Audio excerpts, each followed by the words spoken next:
Hello everybody and welcome. Allow me to introduce the Hyperscreen. To me, it's a milestone in the merging of analog and digital design. Do you remember this? Our Vision AVTR? At CES 2020 we were talking about the merging of man and machine, making technology a true companion for our customers.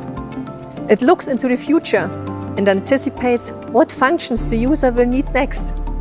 For us designers, digitalization offers all kinds of new possibilities. We are merging design, technology, and execution at a higher level. The Hyperscreen does exactly that, making our vision a reality.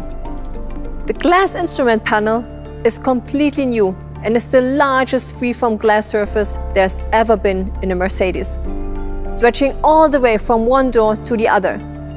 This is the jewel of the interior and a true work of art. It's also a great example of the fusion of digital and analog design.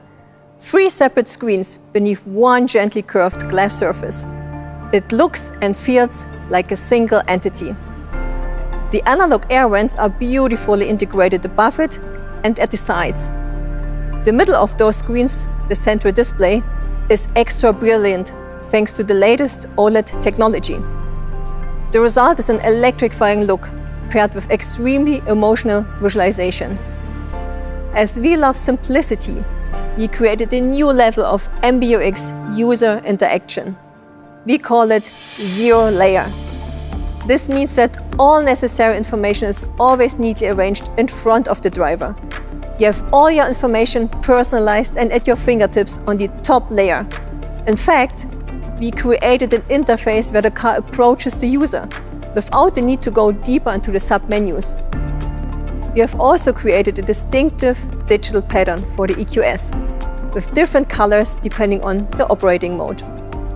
You can see our use of design elements that appear like laser lights. These sharply defined digital pointers are not only clear and easy to read, they are also another fusion of digital and analog.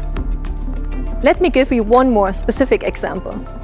This is the futuristic design of the pure EV mode and its different interpretation of displaying key functionalities like boosting, recuperation, or G-force. We call the G-force element the EQ puck, or flying saucer. And key information is easy to understand and nice to look at. For me, the Hyperscreen's clear minimalist design and strong anchor points make it intuitive and straightforward to use. That's what makes the experience more relaxing. And the calm electric ambience adds to that. In short, the Hyperscreen's design inspires a sense of simplicity and beauty,